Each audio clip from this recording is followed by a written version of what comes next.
The interview was supposed to be simple: soft lighting, introspective questions, and a calm discussion about Sarah Ferguson's path to healing. But things changed when the interviewer casually mentioned Meghan Markle and modern influences on the monarchy. In an instant, the room shifted. Fergie's smile wavered. Her posture straightened. Her eyes flickered with irritation or pleasure. "Oh, Meghan," Fergie murmured, drawing out the name like it was a memory she had tried to put away but couldn't quite forget. "She's not the only young woman who's interested in royal life, or the benefits that come with it." The interviewer laughed, believing it was a humorous jab. Fergie did not join. Instead, she tilted her head, her speech taking on that unmistakable sly tone she uses when she knows she's going to stir the pot. "I recall years ago," she said, "there were tales about a specific boat summer. Those lavish trips where everyone dresses to impress in the hopes that the appropriate people will notice you know how it is." The studio froze. Everyone in attendance knew Fergie had just opened one of the internet's most enduring rumor vaults. The old gossip about Monaco, Greece, fancy events, and celebrity-adjacent yacht circles from the early 2000s, rumors about Meghan Markle had been circulating online for years, despite never being confirmed. The following line went viral on social media. Some of those faces ended up in very unexpected places, including Buckingham Palace. That single statement sent gossip blogs, TikTok detectives, and royal watchers into a frenzy. Because Fergie had not said anything specific, she didn't mention any names. However, in the world of royalty, inference is crucial. She understood exactly what she was doing. Within minutes of Fergie's statements hitting the internet, threads popped up on Twitter, Reddit, and TikTok, all connecting dots, some loosely, some artistically, and some irresponsibly. They were not providing facts. Rather, they were rehashing old conversations. However, perception travels quicker than truth online. The buzz centered on the whispered notion that select elite yacht meetings in the early 2000s occasionally drew affluent merchants, celebrities, and, on rare occasions, high-profile figures, like Prince Andrew again. Nothing has been verified or proven, but there was enough online talk to keep the rumor mills going. And Fergie's comment? It was a spark. Commentators online jumped on the notion, not because they believed Meghan had a dark past with Andrew, but because Fergie's ambiguous language allowed any conspiracy theorist to fill in the blanks. Unexpected places, including Buckingham Palace, became a viral meme. For Meghan, this was a terrible scenario. It didn't matter that the stories were unfounded. It didn't matter that there was no factual link. What mattered was the association, the notion that Meghan had mingled in social circles around Andrew long before Harry. In the world of public relations, even the slightest hint of association with Andrew is disastrous. Buckingham Palace's timing was as disastrous. The firm didn't want Andrew's name dragged into speculative talk again. While Fergie is not a working royal, her statements are more impactful due to her history, sincerity, and relationship to Andrew himself. Royal insiders apparently sensed a bolt of panic behind the scenes. Fergie had agitated waters that everyone else had spent years attempting to calm. Her comment was not explicit, but that was sufficient. Meghan felt the ground shift under her feet.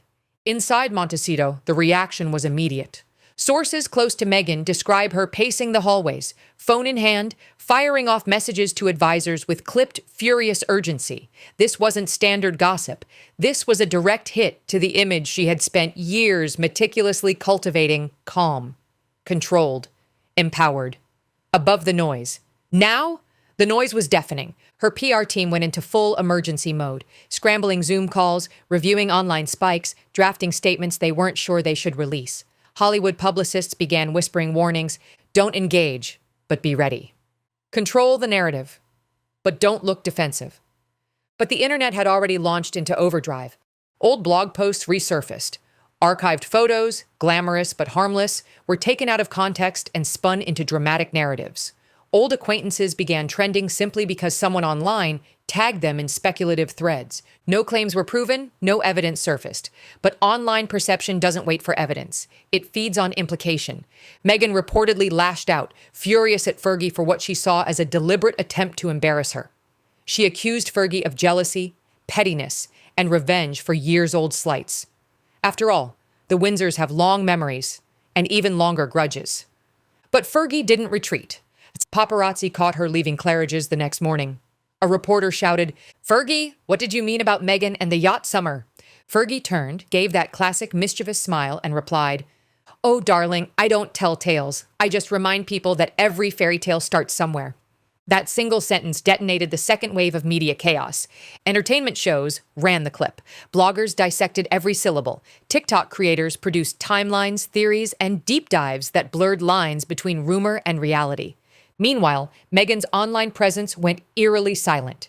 No posts, no new initiatives, no smiling pap shots. Behind closed doors, she was reportedly furious and frightened. The rumor cycle she once outran was coming back louder than ever. And this time, another Duchess was holding the microphone. According to royal insiders who know both women well, Fergie's statements were not an accident, but rather a cleverly veiled strike planned years in advance. To understand why, you must remember, Fergie has endured controversies that would have destroyed most individuals.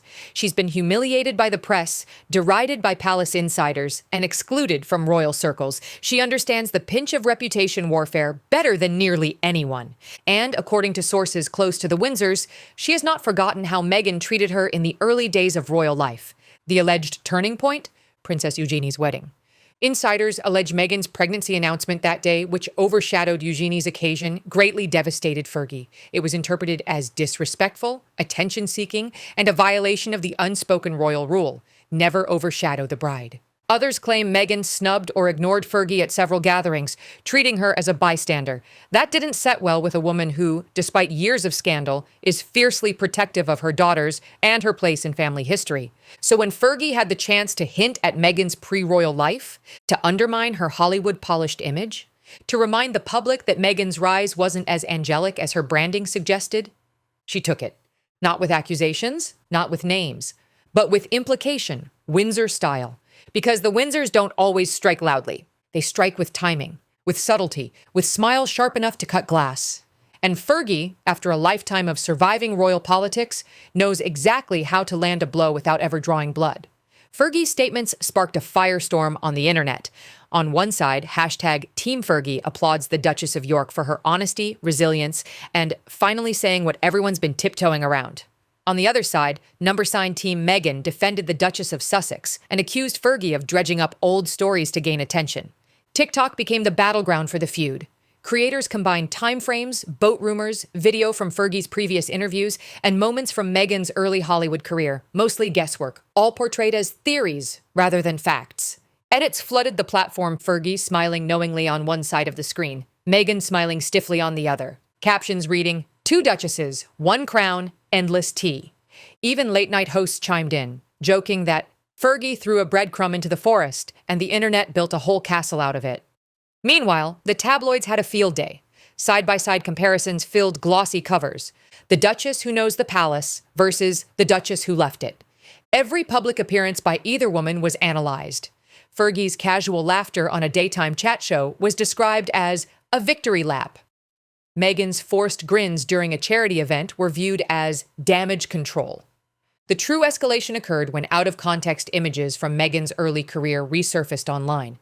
Glamorous parties, industry events, yacht snapshots from social gatherings that had nothing to do with monarchy but were packaged as interesting coincidences.